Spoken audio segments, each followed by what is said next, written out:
बिस्मिल्लाहिर्रहमानिर्रहीम। अस्सलाम वालेकुम। I am Adarsh Ashraf and I am a clinical psychologist.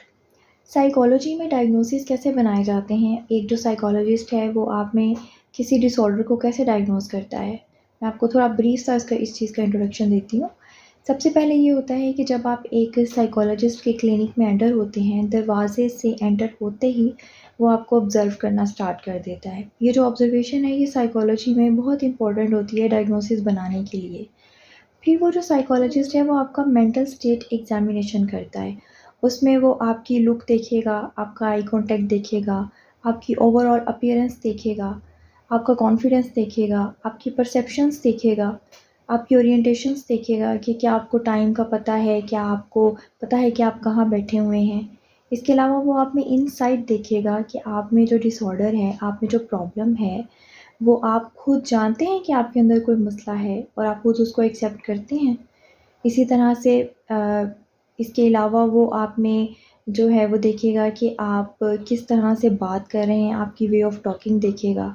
उसमें किसी भी किस्म की रिस्ट्रिक्शंस देखेगा कि आप कौन-सी बात करते हुए थोड़ा-सा हेजिटेट फ़ील कर रहे हैं। ये सब कुछ वो एक साइकोलॉजिस्ट नोट करेगा आपका डायग्नोसिस बनाने के लिए। फिर वो आपकी केस स्टडी करेगा प्रॉपर। आपका पास्ट देखेगा कि आपके पास्ट की हिस्ट्री कैसी है, आपकी फैमिली हिस्ट्री कैसी है, आपके सोशल ताल्लुकात कैसे हैं। सारी इन्फॉर्मेशन जो है वो आपका डाटा जो है वो एक अलग से एक चीज़ में पुट करेगा। फिर वो क्या करता है, साइकोलॉजिस्ट आपको एक प्रॉपर टूल्स के ज़रिए, आपकी एक प्रॉपर इंस्ट्रूमेंट्स के ज़रिए, जो कि रिटन टेस्ट होते हैं, जो कि साइकोलॉजी के स्टैंडर्ड टेस्ट माने जाते हैं, जो कि बहुत से फेमस साइंटिस्ट ने बनाए हुए हैं, बहुत से फेमस साइकोलॉजिस्ट ने बनाए हुए हैं, वो आप पे परफॉर्म करेगा। जिस तरह से मेडिकल के टेस्ट होते हैं, जैसे यूरिन टेस्ट होता है, ब्लड टेस्ट होता है, इसी तरह से साइकोलॉजी के भी ये कुछ टेस्ट होते हैं जिसकी बेस पे आपका डायग्नोसिस बनाया जाता है। फर्दर ये होता है कि जो एक क्राइटेरिया होता है स्पेसिफिक डिसऑर्डर का, वो भी साइकोलॉजी में स्टैंडर्ड होते हैं कि अगर ये क्राइटेरियाज़ पूरे हो रहे हैं तो मीन्स ये डिसऑर्डर है, और अगर ये क्राइटेरियाज़ पूरे हो रहे हैं तो मीन्स ये डिसऑर्डर है।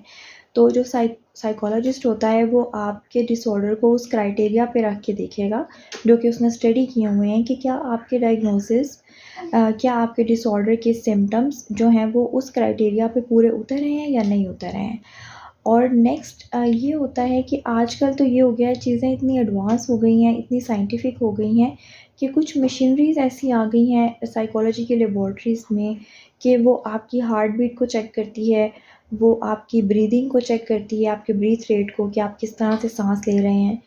और ये इस तरह से वर्क करता है कि जब एक मशीन के साथ पेशेंट को या क्लाइंट को कनेक्ट किया जाता है, और साइकोलॉजिस्ट जो है वो आपसे क्वेश्चंस करता है, और वो देखता है कि आप स्पेसिफिक क्वेश्चंस करते हुए आपकी हार्ट बीट कितनी जा रही है, आपकी ब्रीदिंग रेट कैसा जा रहा है, या ओवरऑल जो भी बॉडी में फ़िज़िकल चेंजेस आती हैं वो उसको उस मशीन के ज़रिए से इंटरप्रेट करता है, उसको प्रॉपरली जो है वो कैलकुलेट करता है, और फिर वो देखता है कि अब जो डायग्नोसिस है वो किस साइड पे जा रहे हैं। तो जो साइकोलॉजी के डायग्नोसिस हैं वो बहुत अब साइंटिफिक हो चुके हैं, और आपको एक बहुत ऑब्जेक्टिवली जो है वो आपके डायग्नोसिस को बनाया जाता है, और फिर उसके अकॉर्डिंग जो है वो आपको ट्रीटमेंट दिया जाता है। मैं मिलूँगी आपसे इंशाल्लाह नेक्स्ट वीडियो में, तब तक के लिए थैंक यू सो मच। अल्लाह हाफ़िज़।